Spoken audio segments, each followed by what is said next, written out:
Imagine waking up one morning and everyone you know is gone. Your mother, your children, the elder who taught you every prayer, every harvest song, every name of every star. Gone. Not from war, not from famine, from something invisible, something that arrived on a wooden ship carrying men who had no idea what they had brought with them. Within a single lifetime, entire civilizations that had stood for thousands of years simply ceased to exist. This is not fiction.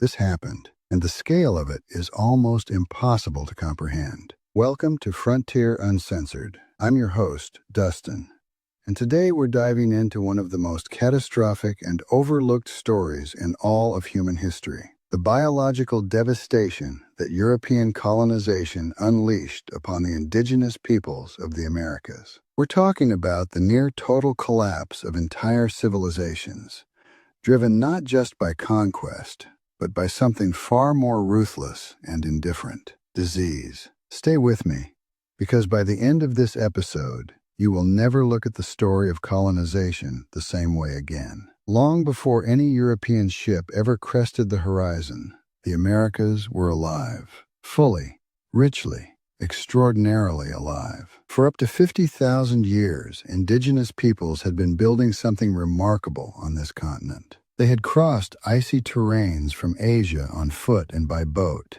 spread across deserts and rainforests and frozen tundra, and adapted to every environment the land could throw at them. They built towns. They developed trade networks stretching hundreds of miles. They cultivated crops, practiced medicine, mapped the stars, and told stories that stretched back further than Europe's oldest written records. These were not primitive peoples wandering in the dark. They were sophisticated, resilient civilizations at the height of their development. Then in 1492, a Genoese sailor named Christopher Columbus, sailing under the Spanish flag, made landfall in the Caribbean. He believed he had reached India. He had actually stumbled into a world that would never be the same again. The Taino and Arawak people who greeted him on those shores welcomed the strangers with curiosity and generosity. They had no way of knowing that these visitors carried something far more dangerous than weapons or chains.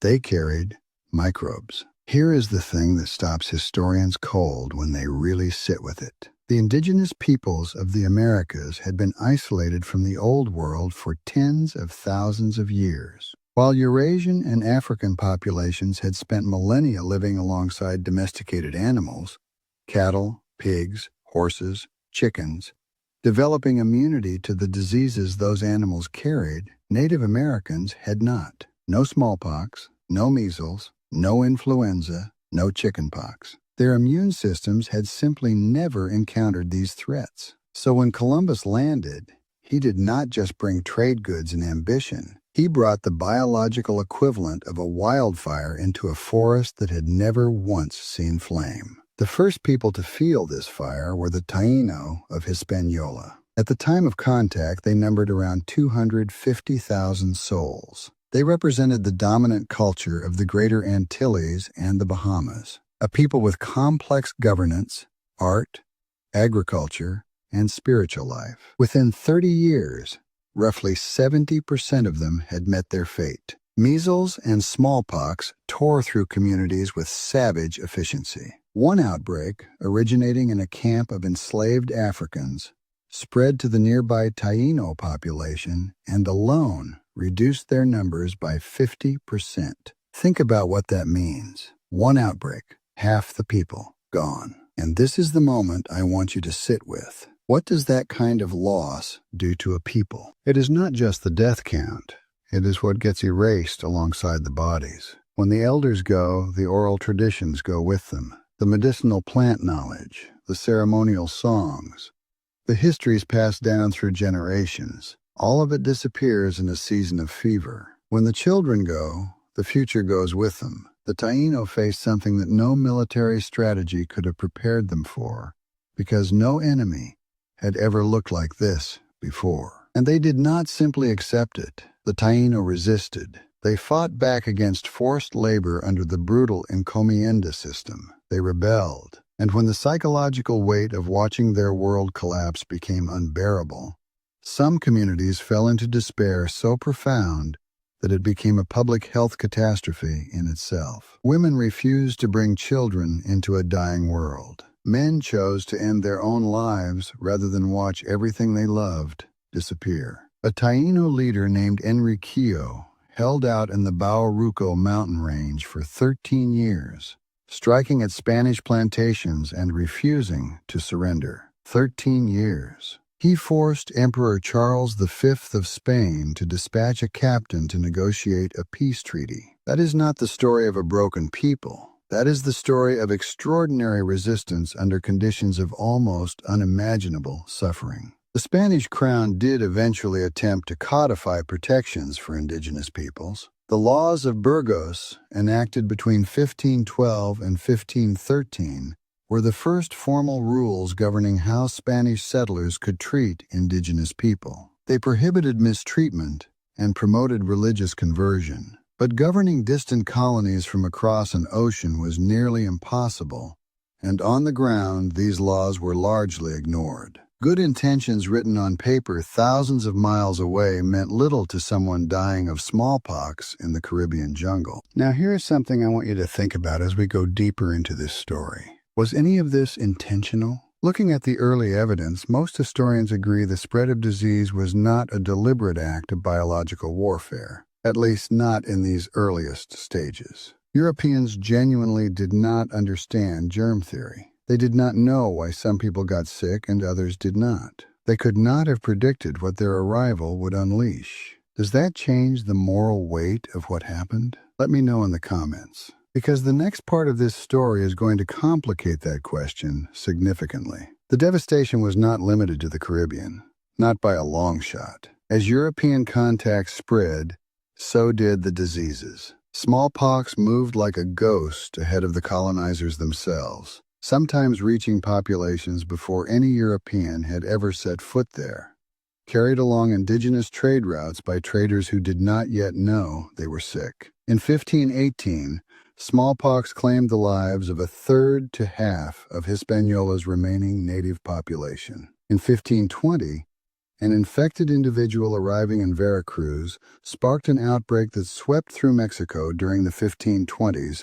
possibly claiming over 150,000 lives in Tenochtitlan alone, the beating heart of the Aztec Empire. This epidemic played a direct role in Hernán Cortés's ability to conquer the Aztecs. Not his cannons, not his horses, a virus. Smallpox killed the Incan ruler Huayna Capac, triggering a civil war that fractured the empire at precisely the moment Spanish conquistadors arrived. Historians now argue that without epidemic disease, neither the Aztec nor the Incan Empire would have fallen when they did, or perhaps at all. The wave did not stop. Typhus struck in 1546, influenza and smallpox together in 1558, smallpox again in 1589, diphtheria in 1614, measles in 1618. Each epidemic hit populations that had not yet recovered from the last one.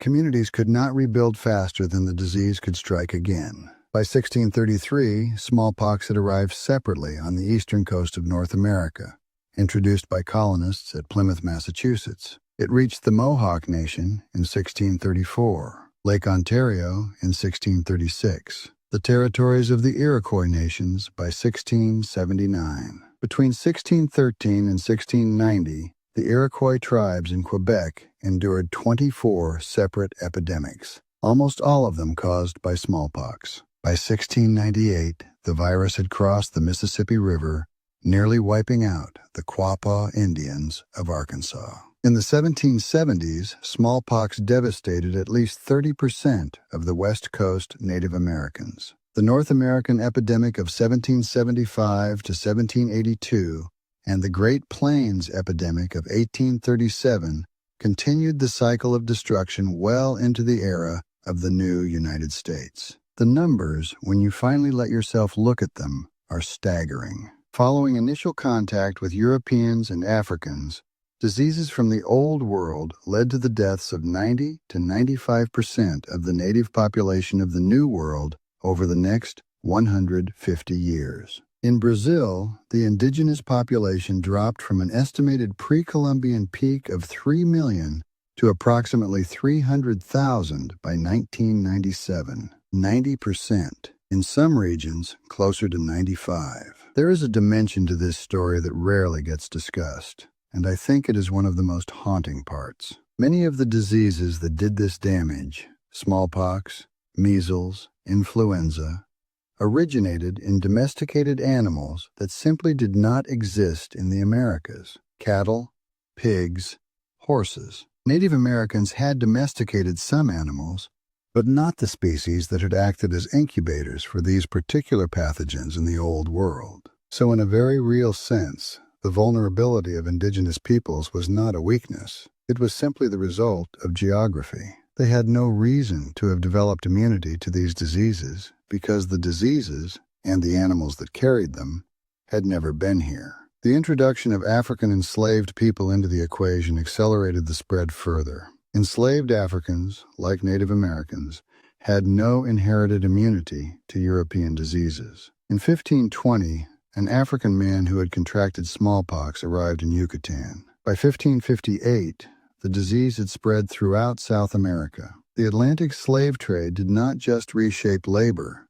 It became an engine for the geographic spread of infectious disease across an already devastated continent. And disease was not the only force at work. The violence inflicted by colonists, mass enslavement, forced labor, deliberate attacks on communities, compounded the biological catastrophe. According to the U.S. Bureau of the Census in 1894, the North American Indian Wars in the 19th century alone resulted in the deaths of approximately 19,000 Europeans and 30,000 Native Americans. This came after centuries of epidemic losses. Communities that had already lost 90% of their people were then subjected to military campaigns, forced relocations, and policies designed to erase what remained of their cultures. The Trail of Tears, the boarding schools, the deliberate destruction of bison herds to starve Plains nations into submission. These were not accidents of history. They were policies. Here is something that 21st century climate scientists have recently raised that I find genuinely extraordinary. The massive depopulation of the Americas in the 16th, 17th, and 18th centuries may have contributed to a global cooling event known as the Little Ice Age. As tens of millions of people stopped farming the land, vast areas of cultivated territory returned to forest. Those forests absorbed enough carbon dioxide to measurably alter the global climate. The deaths of indigenous peoples, in other words, may have left a mark not just on human history, but on the planet's atmosphere itself. Before we get to the final chapter of this story, I want to ask you something directly. We have been talking about numbers, percentages, epidemics, centuries. But behind every one of those numbers is a person. A grandmother who knew which plants could bring down a fever. A child who had not yet learned to walk. A warrior who survived 3 epidemics, only to watch his grandchildren not survive a 4th. Looking at everything we have covered today, do you think history has done justice to the scale of what happened here? Drop your thoughts in the comments. I genuinely want to hear where your mind goes. There is one more piece of this story worth holding. In 1832, the United States federal government established a smallpox vaccination program for Native Americans through the Indian Vaccination Act. By that point, the population collapse had already been unfolding for 340 years. The horses reintroduced by the Spanish, animals that had actually originated in the Americas and gone extinct thousands of years earlier, had transformed Plains cultures, expanding trade routes and enabling new forms of resistance. Indigenous peoples adapted, innovated, and survived, even as the forces arrayed against them seemed overwhelming. That resilience is not a footnote.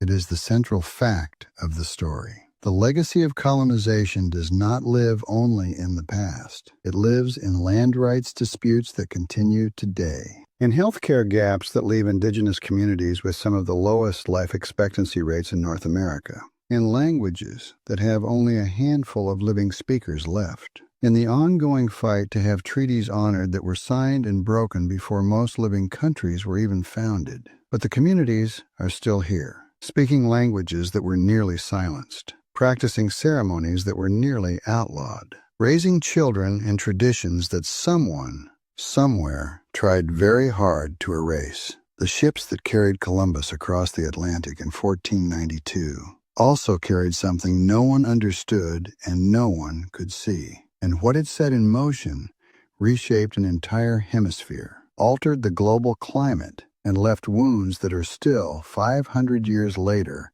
in the process of healing. History does not always give us villains and heroes. Sometimes it gives us something harder to hold, a tragedy so enormous that the mind keeps sliding off it, unable to find the edges. The least we can do is look directly at it. I'm Dustin. This has been Frontier Uncensored. If this episode made you think, share it with someone who needs to hear it, and subscribe so you never miss what we uncover next.